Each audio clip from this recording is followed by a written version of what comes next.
Assalamualaikum warahmatullahi wabarakatuh. Halo semuanya, perkenalkan nama saya Eka Wardani, NIM A1A220031 Prodi S1 Kebidanan Fakultas Keperawatan dan Kebidanan Universitas Megareski Makassar.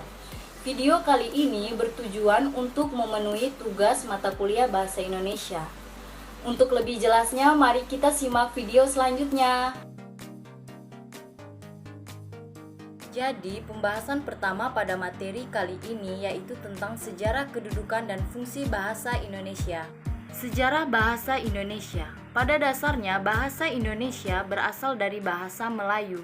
Pada zaman Sriwijaya, bahasa Melayu dipakai sebagai badan penghubung antar suku di Nusantara dan sebagai bahasa yang digunakan dalam perdagangan antara pedagang dari dalam Nusantara dan dari luar Nusantara. Bahasa Melayu menyebar ke pelosok Nusantara bersamaan dengan menyebarnya agama Islam di wilayah Nusantara. Bahasa Indonesia lahir pada tanggal 28 Oktober 1928. Pada saat itu, para pemuda dari berbagai pelosok Nusantara berkumpul dalam kerapatan muda berikrar, bertumpah darah yang satu, tanah Indonesia, berbangsa yang satu, bangsa Indonesia, menjunjung bahasa persatuan bangsa Indonesia. Ikrar para pemuda ini dikenal dengan nama Sumpah Pemuda. Unsur yang ketiga dari Sumpah Pemuda merupakan pernyataan tekad bahwa bangsa Indonesia merupakan bahasa persatuan bangsa Indonesia. Pada tahun 1928 itulah bahasa Indonesia dikukuhkan kedudukannya sebagai bahasa nasional. Bahasa Indonesia dinyatakan kedudukannya sebagai bahasa negara pada tanggal 18 Agustus 1945 karena pada saat itu Undang-Undang Dasar 1945 disahkan sebagai Undang-Undang Dasar Negara Republik Indonesia. Dalam Undang-Undang Dasar 1945 disebutkan bahwa bahasa negara ialah bahasa Indonesia. Selanjutnya kita akan membahas fungsi bahasa Indonesia. Secara umum, fungsi bahasa Indonesia yang paling utama ialah sebagai alat komunikasi. Secara khusus, bahasa memiliki fungsi yang beraneka ragam yang diungkapkan oleh pakar bahasa Indonesia. Pertama, menurut Vinoy Chiaro yang dikutip Oka dan Suparno, bahasa memiliki fungsi personal, interpersonal, direktif, referensial, dan imajinatif. Selanjutnya, menurut pendapat Halliday yang dikutip Oka dan Suparno mengungkapkan fungsi bahasa mencakup instrumental, regulatori, representasional, interaksional, personal, heuristis, dan imajinasi. Selanjutnya kita akan membahas kedudukan bahasa Indonesia. Kedudukan bahasa Indonesia diidentifikasi menjadi bahasa persatuan, bahasa nasional, bahasa negara, dan standar fungsi.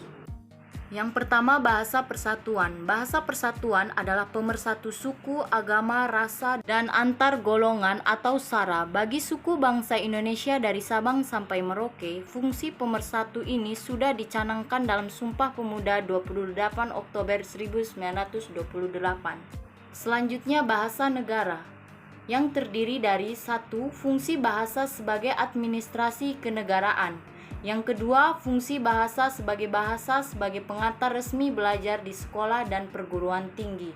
Yang ketiga, fungsi bahasa sebagai perencanaan dan pelaksanaan pembangunan bagai negara Indonesia sebagai negara berkembang.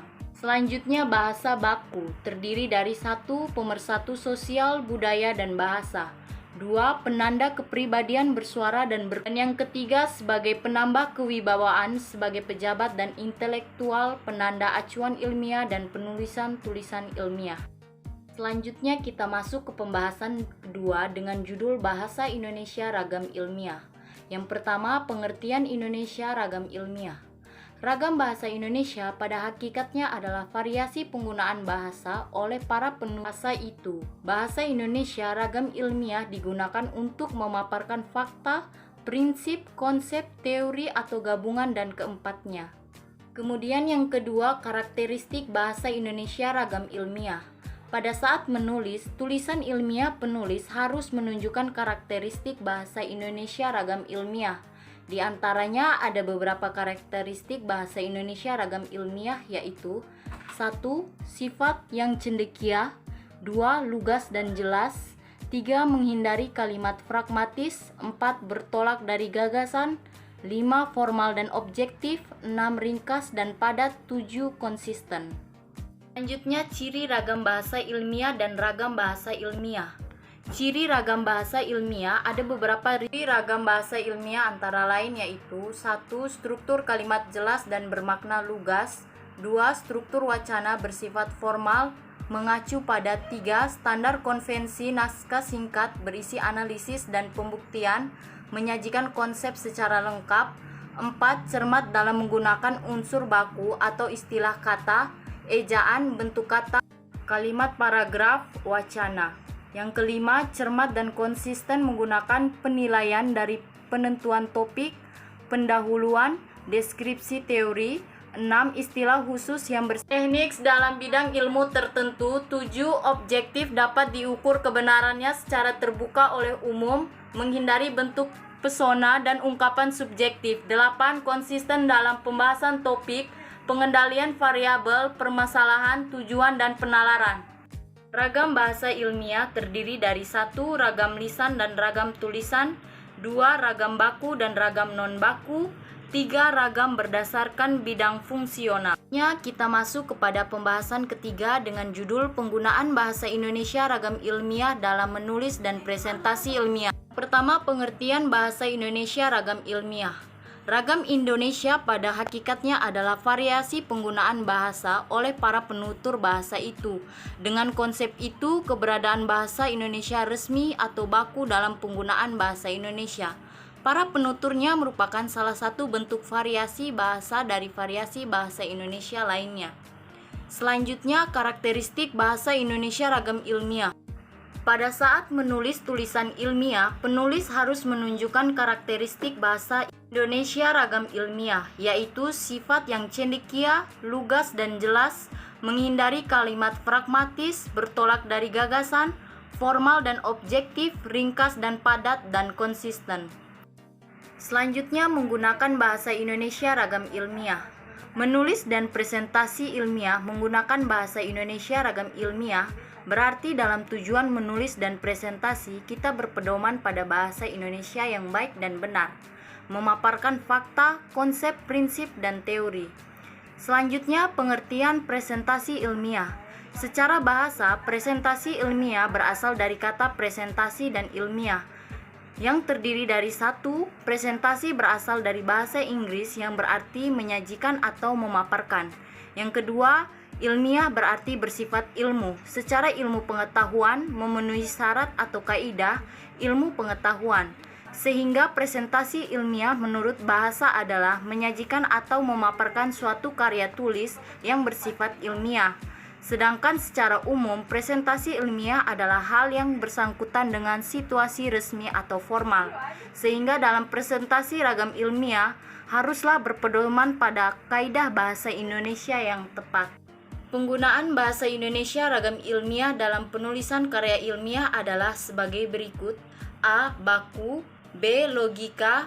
C. Kuantitatif. D. Tepate. E. Deno. F. Tarif runtun ide. Oke, baik teman-teman, selanjutnya kita masuk ke pembahasan keempat dengan judul tata tulis ejaan, tata pembentukan kata, dan tata pemilihan. Yang pertama, tata tulis ejaan. Tata tulis ejaan adalah keseluruhan peraturan bagaimana melambangkan bunyi ujaran dan bagaimana antar hubungan antara lambang-lambang itu atau pemisahan dan penggabungannya dalam suatu bahasa. Secara teknik, yang dimaksud dengan ejaan adalah penulisan huruf, penulisan kata, dan pemakaian tanda baca. Selanjutnya, kaidah ini mengatur 3 hal, yaitu penulisan huruf, penulisan kata, dan penggunaan tanda baca. 1. Penulisan huruf terdiri dari 1. Dalam ejaan bahasa Indonesia yang disempurnakan, penulisan huruf menyangkut 2 masalah, yaitu penulisan huruf besar atau kapital dan penulisan huruf miring. Yang kedua, kaidah penulisan huruf kapital adalah sebagai berikut. Yang pertama, huruf besar atau kapital dipakai sebagai huruf pertama kalimat berupa petikan langsung. Yang kedua, huruf besar atau kapital dipakai sebagai huruf pertama kalimat berupa petikan langsung. Selanjutnya, huruf besar atau kapital dipakai sebagai huruf pertama dalam ungkapan yang berhubungan dengan hal-hal keagamaan, kitab suci, dan nama Tuhan termasuk kata gantinya. Selanjutnya, huruf besar atau huruf kapital dipakai sebagai huruf pertama nama bangsa, suku, dan bahasa. Kemudian, huruf besar atau kapital dipakai sebagai huruf pertama nama tahun, bulan, hari raya, dan peristiwa sejarah, dan lain-lainnya. Yang kedua, penulisan kata. Penulisan kata mengenal bentuk kata dasar, kata turunan atau kata berimbuhan, kata ulang, dan gabungan kata. Kata dasar ditulis sebagai satu satuan yang berdiri sendiri, sedangkan pada kata turunan, imbuhan atau awalan, sisipan atau akhiran dituliskan serangkai dengan kata dasarnya. Kalau gabungan, kata hanya mendapat awalan atau akhiran itu dituliskan serangkai dengan kata yang bersangkutan saja. Kata ulang ditulis secara dengan menggunakan tanda hubung.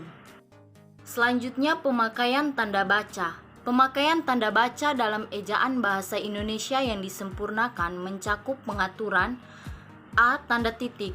Tanda titik dipakai pada singkatan gelar, jabatan, pangkat, dan sapaan. Tanda titik dipakai pada akhir singkatan nama orang, dan tanda titik digunakan pada angka yang menyatakan jumlah, ribuan, jutaan, dan seterusnya, dan lain-lainnya. B. Tanda koma. Ada kaidah yang mengatur kapan tanda koma digunakan dan kapan tanda koma tidak digunakan. Yang pertama, tanda koma harus digunakan di antara unsur-unsur dalam suatu pemerincian atau pembilangan.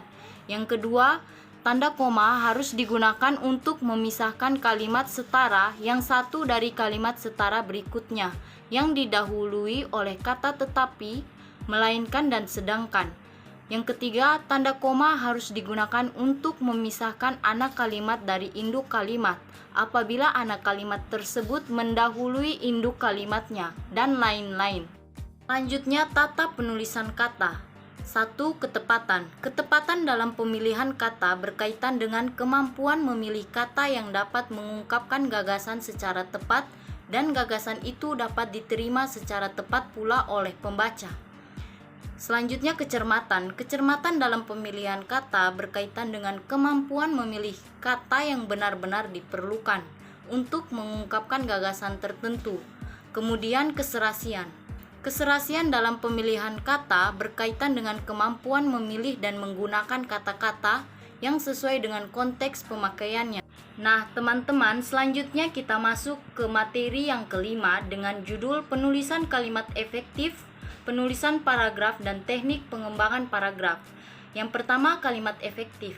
Pakar bahasa Indonesia seperti Keraf, Ridwan dan kawan-kawan, dan Semi menyatakan bahwa kalimat efektif adalah kalimat yang dapat menimbulkan gagasan yang sama tepatnya dalam pikiran pendengar atau pembaca, seperti yang dipikirkan oleh pembicara atau penulisnya. Dalam batasan tersebut tampak jelas bahwa gagasan di dalam benak penutur atau penulis dan kawan tutur atau pembaca menjadi inti batasannya. 1. Ciri-ciri kalimat efektif. Keraf menyatakan bahwa ada 6 ciri utama kalimat efektif dalam bahasa Indonesia. Adapun ke-6 ciri utama dimaksud adalah seperti berikut: A. Kesatuan gagasan, B. Kepaduan, C. Kesejajaran dan paralelisme, D. Penekanan, dan E. Kehematan. 2. Masalah pemakaian bahasa Indonesia. Berikut ini adalah beberapa contoh lain kalimat yang kurang efektif. 1. Kalimat bersubjek ganda. 2. Kalimat berpredikat ganda. 3. Kalimat dengan kata penghubung dan kata depan tidak tepat. Dan 4. Kalimat tidak padu. Selanjutnya, paragraf. 1. Pengertian. Paragraf pada umumnya terdiri atas sejumlah kalimat. Sejumlah kalimat itu kait-mengait sehingga membentuk satu kesatuan. Lebih lanjut, dalam hal makna, paragraf itu merupakan satu informasi yang memiliki ide pokok sebagai pengendali. Jadi, dengan singkat dapat dinyatakan bahwa paragraf adalah bagian dari suatu karangan atau tuturan yang terdiri atas sejumlah kalimat yang mengungkapkan satuan informasi dengan ide pokok sebagai pengendali. 2. Bentuk. Paragraf dilihat dari segi bentuknya dapat dibedakan menjadi 3, yaitu bentuk lekuk, bentuk lurus atau bentuk blok, dan bentuk gantung. Namun dari ketiga bentuk tersebut yang umum digunakan dalam suatu karangan adalah bentuk lekuk dan bentuk lurus. Ketiga, syarat pembentukan paragraf. Di dalam pembentukan paragraf ada beberapa syarat yang harus dipenuhi. Adapun persyaratan itu adalah 1. Kesatuan, 2. Koherensi atau kepaduan, dan yang ketiga pengembangan. Selanjutnya letak kalimat topik. Dalam hal ini penempatan kalimat topik dapat dilakukan dengan berbagai cara, yakni 1. Kalimat topik ditempatkan di awal paragraf, 2. Kalimat topik ditempatkan di akhir paragraf, ketiga kalimat topik ditempatkan di awal dan akhir paragraf, dan yang keempat kalimat topik tersirat dalam keseluruhan paragraf. Selanjutnya pengembangan paragraf.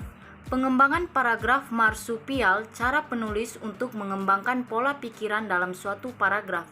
Pengembangan pola pikiran ini bisa dilakukan dengan mengembangkan kalimat topik ke dalam berbagai kalimat penjelas yang ada dalam paragraf. 1. Pengembangan paragraf teknik.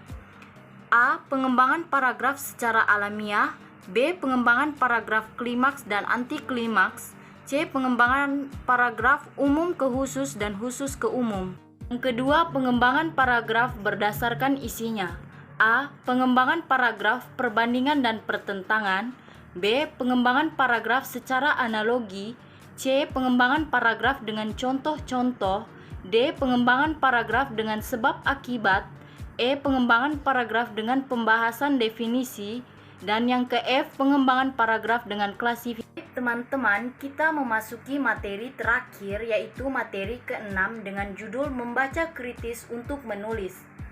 Yang pertama, pengertian. Membaca kritis merupakan kegiatan membaca untuk mendapatkan informasi yang relevan dan diperlukan untuk tulisan yang akan dikembangkan informasi apa yang ingin dimasukkan dalam tulisan. 1. Informasi umum, 2. Informasi khusus, dan yang ketiga informasi terperinci. Pembaca tidak menerima begitu saja kebenaran informasi yang didapatkan. Pembaca bersikap skeptis, bertanya terus-menerus, dan berusaha mencari bukti kebenaran informasi tersebut. Selanjutnya, ragam membaca kritis terdiri dari 1. Membaca cepat atau sekilas untuk mencari informasi, 2. Membaca cepat untuk informasi khusus, dan yang ketiga membaca teliti untuk informasi rinci. Selanjutnya, langkah-langkah membaca kritis tulisan ilmiah. 1. Mengenali tesis atau pernyataan masalah. 2. Meringkas butir-butir penting. 3. Memahami konsep-konsep penting atau pandangan ahli, hasil penelitian dan teori. Yang keempat, menentukan bagian yang akan dikutip. Yang kelima, menentukan implikasi dari bagian atau sumber yang dikutip. Dan yang terakhir, menentukan posisi penulis sebagai pengutip. Selanjutnya, langkah-langkah membaca kritis tulisan populer. 1. Mengenali persoalan utama atau isu yang dibahas. 2. Menentukan relevansi isu dengan tulisan yang akan dihasilkan. 3. Memanfaatkan isu tulisan populer untuk bahan atau inspirasi dalam menulis. Yang keempat, membedakan isi tulisan populer dengan tulisan ilmiah atau buku ilmiah. Dan yang terakhir, langkah-langkah membaca kritis buku ilmiah. 1. Memanfaatkan indeks untuk menemukan konsep penting. 2. Menemukan konsep penting atau pandangan ahli, hasil penelitian dan teori untuk bahan menulis. Yang ketiga, menentukan dan menandai bagian-bagian buku yang akan dikutip. Dan yang keempat, menentukan implikasi dari bagian yang dikutip. Dan yang terakhir, menentukan posisi penulis sebagai pengutip. Terima kasih. Ulasan dari saya mengenai materi bahasa Indonesia. Apabila terdapat kesalahan, mohon dimaafkan. Semoga bermanfaat untuk kita semua. Saya ucapkan terima kasih. Wassalamualaikum warahmatullahi wabarakatuh.